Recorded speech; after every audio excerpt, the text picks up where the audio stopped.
Hello and welcome to Unit 4. For this unit, I would like you to make a children's book about the Cold War and civil rights. And so, in order to introduce this, I'm going to read you one of my favorite books. It's called The Story of Ruby Bridges, and it's a fabulous one. So, here we go. Ruby Bridges was born in a small cabin near Tylerton, Mississippi. We were very, very poor, Ruby said. My daddy worked picking crops. We just barely got by. There were times when we didn't have much to eat. The people who owned the land were bringing in machines to pick the crops. So my daddy lost his job, and that's why we had to move. I remember us leaving. I was 4, I think.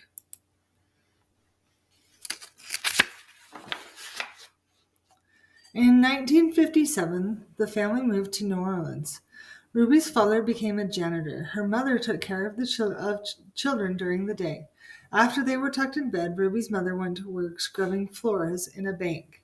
Every Sunday, the family went to church. We wanted our children to be near God's Spirit, Ruby's mother said. We wanted them to start feeling closer to Him from the very start.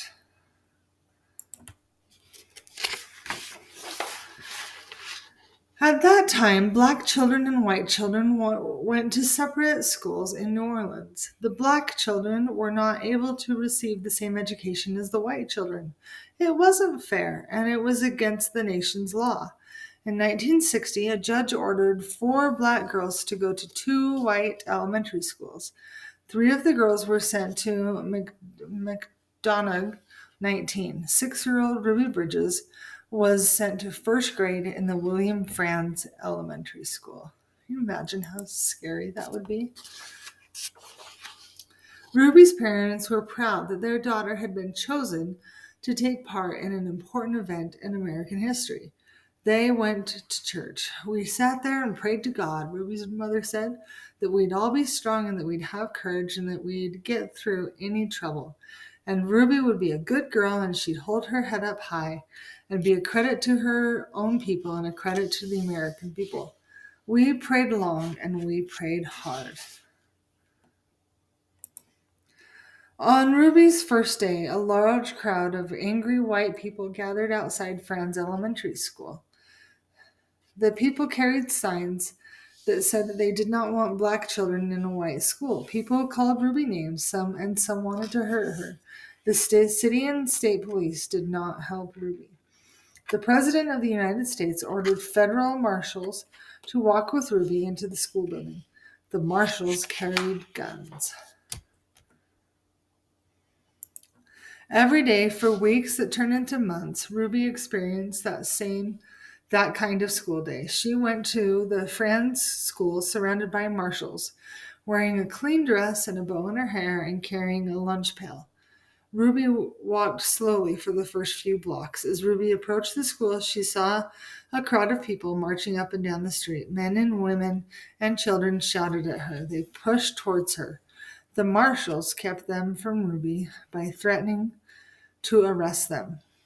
Ruby would hurry through the crowd and not say a word.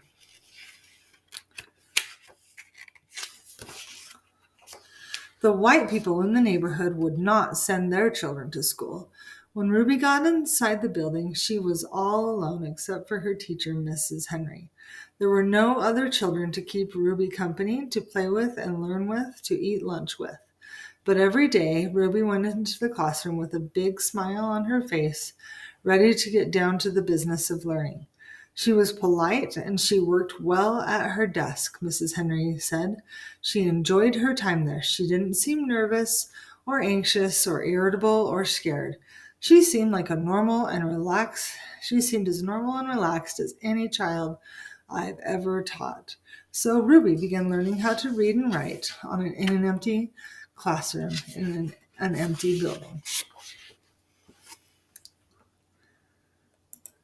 Then one morning, something happened. Mrs. Henry stood by a window to her classroom as she usually did, watching Ruby walk towards the school. Suddenly, Ruby stopped right in front of the mob of howling and screaming people.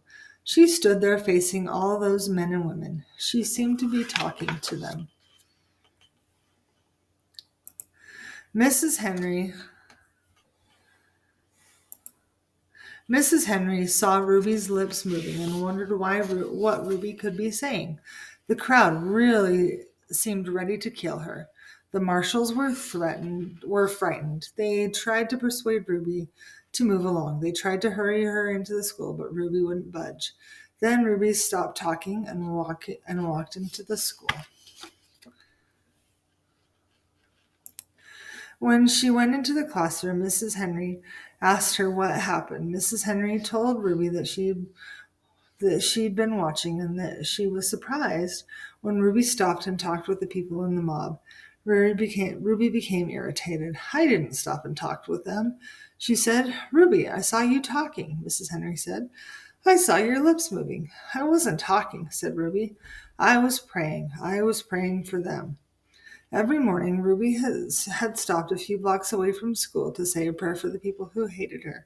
This morning, she forgot until she was already in the middle of the angry mob. When school was over for the day, Ruby hurried through the mob as usual. After she walked a few blocks and the crowd was behind her, Ruby said the prayers she repeated twice a day before and after school. Please, God, try to forgive these people, because even if they say these bad things, they don't know what they're doing. So you could forgive them, just like you did those folks a long time ago when they said terrible things about you. Okay, that is a wonderful book and inspired me to give you the assignment to write a children's book. Now, children's books are tough to write. They really, really are. And I know that your children's book is not going to be anything like this book, but here are the things that need to be in your children's book. It needs to be well written, and it needs to have some illustrations. They can be computer generated. You don't have to be you don't have to be an artist, okay? And you need to teach about two of the following things: Cold War at home and abroad, the Vietnam War, which is something that you need to talk about, and the civil rights movement. So you need to decide what you want to talk about and develop your story with those situations, okay? If you have any questions, please do not hesitate to let me know. And I am excited to see your children's book. Thanks so much. Bye-bye.